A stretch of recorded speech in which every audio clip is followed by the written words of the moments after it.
Hello, hello, j'espère que vous allez bien. On se retrouve après 3 mois d'arrêt, mais c'est pas grave, je reviens pour un bilan à 6 mois de testostérone. Donc je vais vous raconter les effets que ça a eu sur mon corps, sur mes émotions et sur plein de choses. Et pourquoi je souhaite baisser ma dose pour ma prochaine injection et pour les mois à venir, voire arrêter complètement la testostérone. Voilà.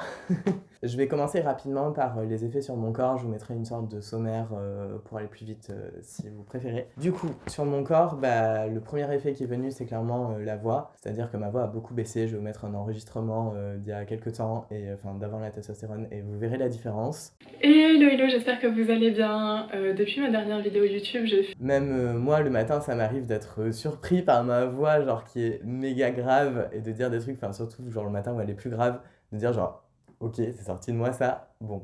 J'ai du mal à crier aussi, par exemple, j'ai encore le réflexe de crier aigu, bref, ça commence à aller mieux. Chanter, c'est clairement hors de ma portée, mais bon, voilà, c'est pas grave. En tout cas, je suis content d'avoir cette voix-là. Je trouve ça cool et ça a beaucoup aidé sur mon passing, c'est-à-dire que quand j'entre dans un magasin et que je dis bonjour, les gens m'appellent monsieur directement, donc ça c'est un peu soulagement parce que c'était vraiment le truc dont j'avais besoin, je pense, et du coup, c'est chouette.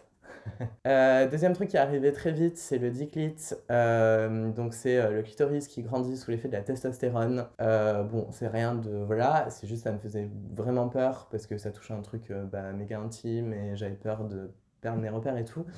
Et dans les faits, un petit peu, c'est-à-dire que j'ai des sensations qui sont différentes aujourd'hui, plus en termes de volume, beaucoup trop de détails. C'est chouette, j'ai mis un peu de temps à m'habituer, mais franchement ça va. Au tout début c'était douloureux, mais maintenant plus du tout.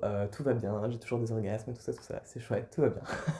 Ensuite, le truc qui est arrivé vite aussi, c'est tout ce qui est boutons. Donc je pense que vous le voyez, j'ai eu beaucoup de boutons. J'en ai légèrement sur le torse, légèrement, non, beaucoup dans le dos.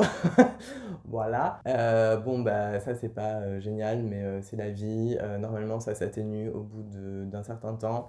Donc j'attends. Ensuite, le truc qui est arrivé vite aussi, c'est les poils. Pour rien que mes sourcils, par exemple, se sont épaissis. Ça, je trouve ça chouette, j'aime bien, c'est cool. Et j'ai plus de poils sur les jambes, sur les cuisses. Je commence à en avoir sur le ventre. J'ai un embryon de moustache. Je vous mettrai une photo de près. Bon, ça reste encore très léger, mais il faut savoir que j'avais vraiment zéro poil. Enfin, j'étais vraiment quelqu'un avec très très peu de poils à la base. Du coup, ça me fait hyper bizarre en vrai d'en avoir par exemple sur les cuisses. Donc ça, j'ai un peu du mal. Et ça fait partie des raisons en fait pour lesquelles j'envisage d'arrêter, enfin de baisser la testostérone, voire d'arrêter. Parce que je suis pas sûre d'être hyper à l'aise avec le fait notamment d'avoir une moustache, une barbe, où je vais vraiment ressembler à un mec cisgenre. On va en reparler plus tard, mais voilà pour les poils. En autre effet, j'ai tout ce qui est muscles, graisse, etc. Donc je commence à avoir légèrement moins de seins, un plus de bidou peut-être. Et j'ai l'impression que je développe plus facilement des muscles, mais franchement c'est léger, genre c'est pas encore en mode waouh. Sachant que je fais beaucoup de sport aussi, donc c'est pas non plus miraculeux quoi. Mais c'est quand même cool, j'ai l'impression d'avoir un petit boost. Sur la structure de mon visage, j'ai l'impression de... Enfin en fait quand je vois des vidéos, des photos de avant la thé, j'ai l'impression que je ressemble à un petit chat. Je suis en mode genre oh bébé. J'arrive pas à mettre le doigt dessus, mais en tout cas j'ai vraiment l'impression que mon visage a un peu changé, donc je me reconnais toujours en tout cas. En effet important aussi, il y a tout ce qui est faim. Genre j'avais trop la dalle au début, enfin les 3 premiers mois, j'avais tellement faim. Mais tellement faim, je me faisais genre des doubles repas, enfin j'allais au resto, je rentrais, je remangeais, genre je me faisais des quantités, je mangeais chez moi, ensuite j'étais là, vas-y je vais commander une pizza, j'ai encore faim, j'ai plus rien à manger, bref. Quel enfer, ça va mieux, ça va vraiment mieux, j'ai l'impression que depuis, disons que les 3 premiers mois j'avais vraiment méga la dalle, je continue à avoir beaucoup faim, mais pas autant, donc ça c'est cool. En effet un peu similaire, il y a tout ce qui est libido, où franchement, mais dès le début c'était l'enfer,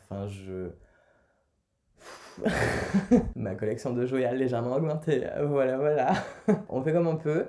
J'ai l'impression que ça va mieux un peu, ça s'est un peu calmé, ou alors je me suis habituée, je sais pas, mais j'ai l'impression que ça va mieux et que, en tout cas, c'est moins compliqué à gérer, voilà. Niveau très cool aussi, il y a les règles. Moi, mes règles, elles se sont arrêtées au bout de 3 mois à peu près, et ça, Amen. Trop cool.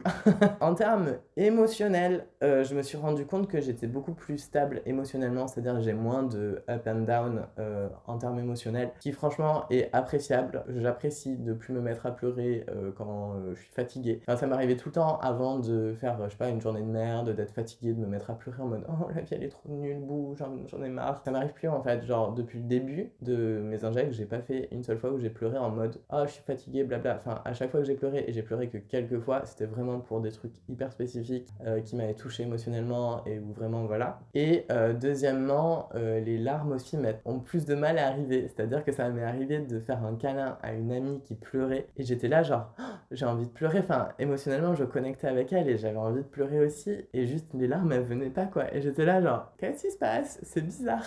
Voilà, donc j'ai un peu plus de mal à pleurer mais bon ça va, ça veut pas dire que j'ai pas d'empathie, je pense pas que ça ait affecté ça du tout, c'est juste qu'il y a moins de signes physiologiques on va dire et bon voilà pour les effets du coup globalement, ce qui s'est passé en 6 mois, je suis content de mon passing.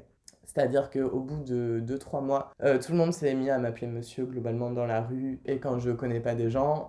Et c'est ça dont j'avais besoin. Je pense que j'avais vraiment besoin de faire une pause. De vraiment avoir la paix en fait tout simplement. On me harcèle plus du tout dans la rue. Les gens me parlent et me prennent en compte. Les mecs sont friendly avec moi. Enfin sont Hello, c'est le Sam du montage. Juste une précision, du coup, quand je dis que les mecs sont sympas, c'est pas qu'ils étaient pas sympas avant, c'est juste que je sens qu'il y a une vraie fraternité entre les mecs, genre qui me respectent en tant que leur égal.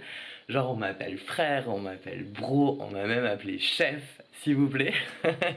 Et voilà, alors qu'avant, j'avais pas du tout ce type d'interaction et c'était pas du tout le même rapport et le même. Voilà, là, j'ai vraiment l'impression d'être pris égal à égal et qu'on me respecte et que voilà, même des mecs que je connais pas du tout.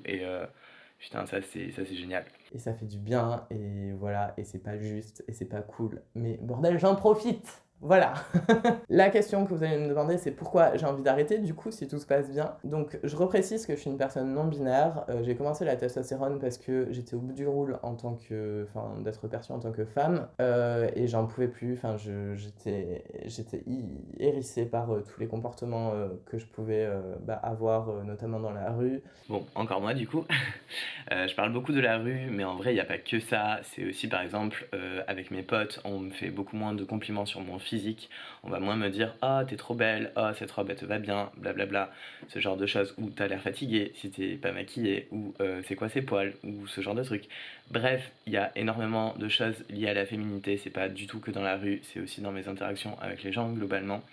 Et il y a trop de choses pour pouvoir tout dire, mais j'avais vraiment besoin qu'on me considère différemment, et aujourd'hui c'est le cas, et ça fait du bien, et c'est, c'est appréciable.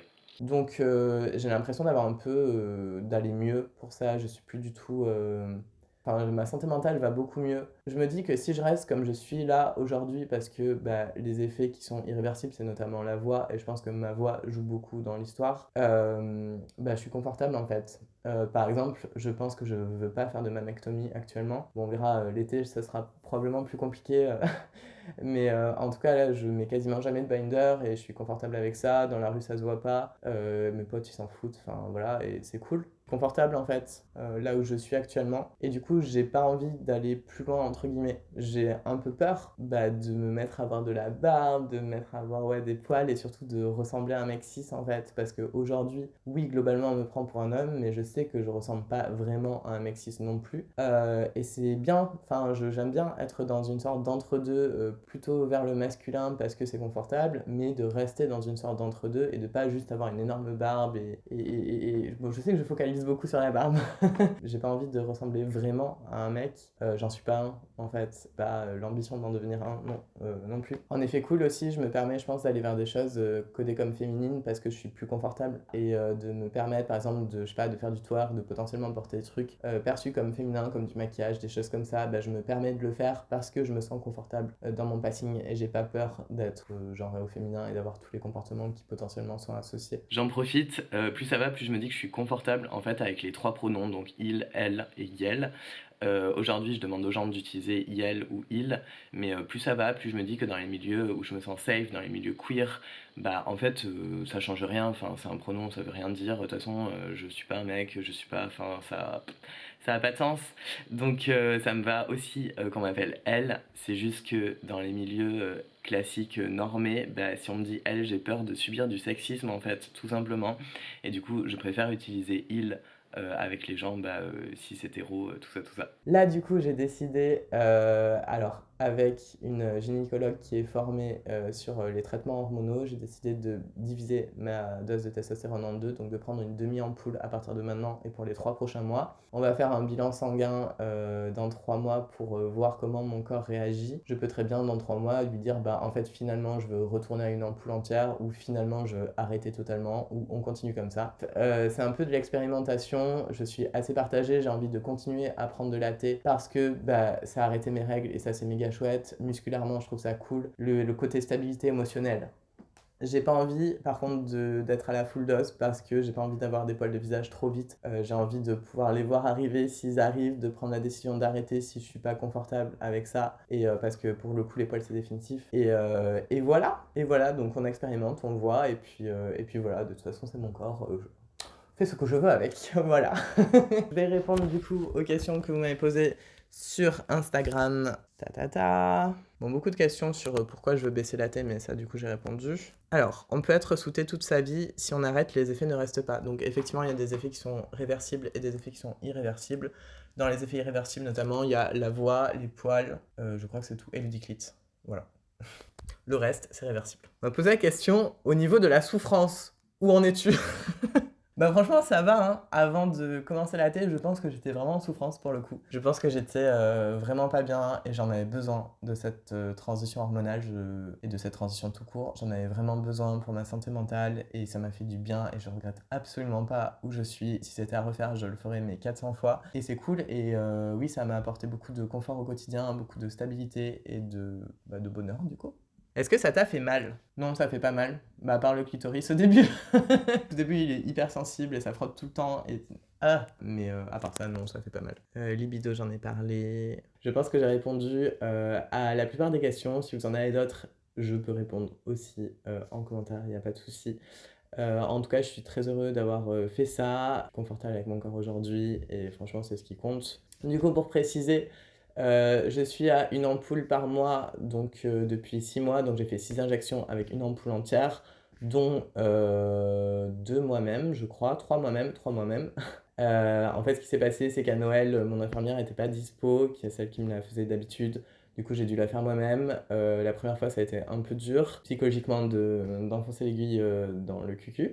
Mais j'ai réussi à le faire et voilà, maintenant je l'ai fait tout seul parce que juste c'est plus simple. J'ai juste à aller à la pharmacie avec mon ordonnance, j'ai ma prescription de thé, de prendre les seringues, les aiguilles, tout ça, et je fais ça moi-même. Et j'ai mes petits pansements paillettes pour mettre, voilà, pour mettre par-dessus et c'est chouette. Voilà, j'espère que la vidéo vous aura plu, qu'elle vous a apporté des informations surtout. S'il manque des choses, n'hésitez pas à me demander, je me ferai un plaisir de vous répondre en commentaire. Je refais des vidéos très vite, j'ai une grosse surprise à vous annoncer qui arrive très bientôt, j'ai trop hâte. Et voilà, petit teasing. Voilà, prenez soin de vous, je vous fais plein de bisous et je vous dis à très vite.